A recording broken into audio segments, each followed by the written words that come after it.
Bonjour, je m'appelle Jean-Baptiste Durand, je suis réalisateur du film Chien de la Casse et j'ai été sélectionné pour faire partie des 10 to Watch d'Unifrance.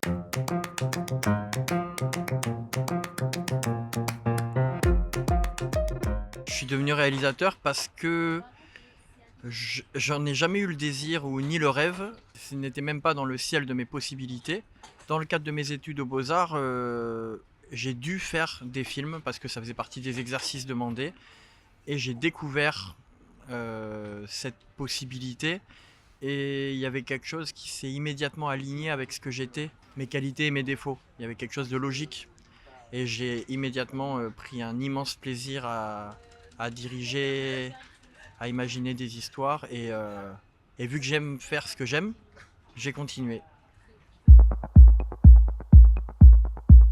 Comme je te disais juste avant, j'ai fait les beaux-arts et donc je peignais beaucoup et je dessinais beaucoup. Et Anaïs a découvert mes peintures sur Google Images, je crois, et elle m'a rajouté sur un réseau social. Et quand elle a découvert que j'essayais de faire des films, l'homme qu'elle pensait être un peintre rêvait en fait de faire des films. Et donc elle m'a contacté en me disant voilà, je suis une jeune productrice, est-ce que tu as un producteur ou une productrice pour le film que tu veux faire? C'est dans ce cadre-là qu'on s'est rencontrés et puis on ne s'est pas quitté depuis.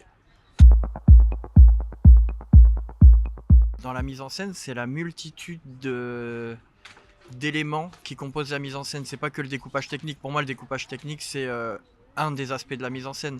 La mise en scène, c'est le choix d'une musique ou pas de musique, c'est de la couleur, c'est du costume, c'est des textures, c'est un décor, c'est le choix d'un comédien ou d'une comédienne, c'est du montage, c'est un corps dans de l'espace, c'est le texte ou pas le texte, c'est les mots, enfin c'est le côté protéiforme.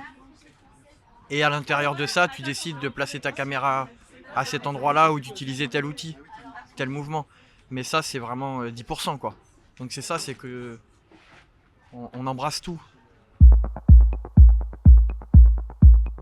Pour moi, le fait d'apporter de la complexité et de la nuance, c'est politique.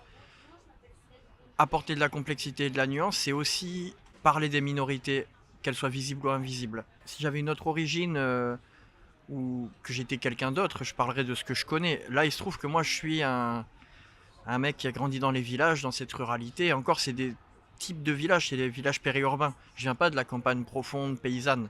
Donc en fait, parler de ce qu'on connaît avec amour et d'en montrer sans concession toute la complexité, ça c'est politique. Voilà. T'es amoureux déjà? Ouais. D'accord. Faudrait que tu m'expliques comment c'est possible de se mentir à soi-même à ce point. Elle s'en bat les couilles de toi.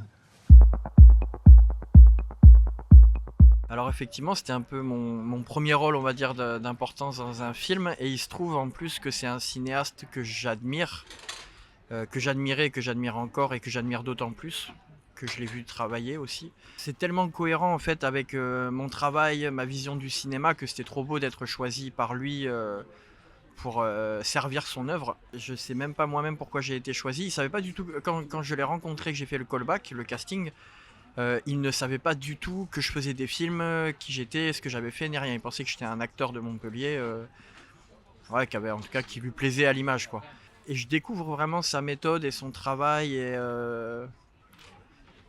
ouais, son rapport au cinéma en le voyant à l'œuvre.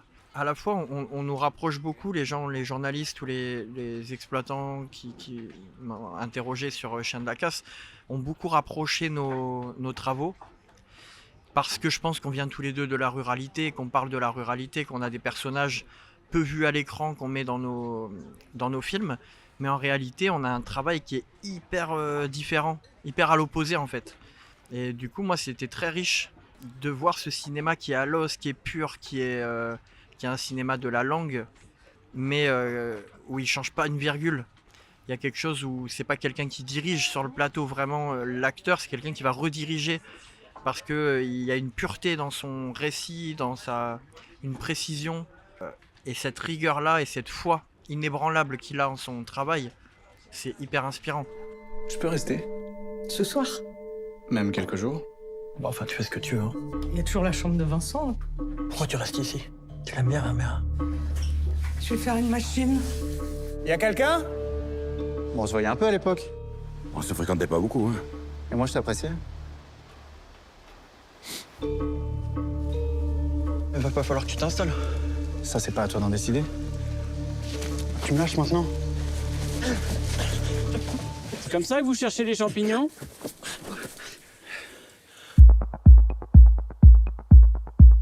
J'écris effectivement un deuxième long métrage qui s'intitule L'homme qui avait peur des femmes. Collaboration avec Nathan Legracier, qui est un jeune réalisateur et scénariste et qui joue un rôle dans Chien de la Casse également. Et qui est l'histoire, on va dire, une espèce de 40 ans toujours puceau dans l'univers des petits villages du foot amateur et du vin. Donc c'est un drame social aux faux airs de comédie romantique avec des tonalités de western. Et voilà, je suis en pleine écriture, donc je peux pas en parler beaucoup plus. Mais en tout cas, ça vient explorer le rapport homme-femme sous le prisme de la vulnérabilité masculine. Je crois vraiment qu'il y a une nouvelle génération, je ne sais pas exactement quand elle a émergé, mais en tout cas de cinéastes, d'acteurs et d'actrices. Ouais, on est tous ensemble dans un cinéma français de qualité et qui vient réconcilier le public, le cinéma, la critique et le public, la critique et le cinéma. Et en fait, on s'est tous engrainés les uns les autres, quoi, parce qu'il y avait un super film français en salle, donc le public se dit tiens, mais en fait, il y a des bons films français, et donc ils vont voir le film d'après. Monia Chokri avait fait un discours incroyable là-dessus, qu'on est une génération qui prouve, qui va prouver, qui doit prouver qu'on peut faire des œuvres impactantes sans souffrir et faire souffrir. Et ça, c'est hyper important. Et quand j'ai rencontré donc les Ten to Watch et même d'autres cinéastes de ma génération, tout le monde est hyper gentil, hyper bienveillant. Et il y a à la fois une solidarité entre nous, on s'envoie des mots, on se soutient, même si nos travaux respectifs sont hyper différents. Moi, je le disais sur mon film avec les comédiens avec qui j'ai tourné, Raphaël Quenard, Anthony Bajon, Galatea Bellucci, Nathan Legracier, et je ne vais pas tous les citer, leur talent, c'était aussi d'être des belles personnes, d'être des gens magnifiques, parce que dans la collaboration c'est fluide, parce que avec l'amour et le respect et l'amitié, on se monte les uns les autres, on est encore plus fort. Et je pense qu'on est encore plus fort aussi d'être solidaires entre cinéastes, entre comédiens, comédiennes, d'aller soutenir le film des copains, des copines. Et je pense qu'il y a un mouvement qui est majeur et qui est contemporain et qui est symbolisé par la nouvelle génération. Et donc quand on me dit que je fais partie du Ten to Watch, je suis hyper fier de ça et de pouvoir m'exprimer du coup, en dehors du film.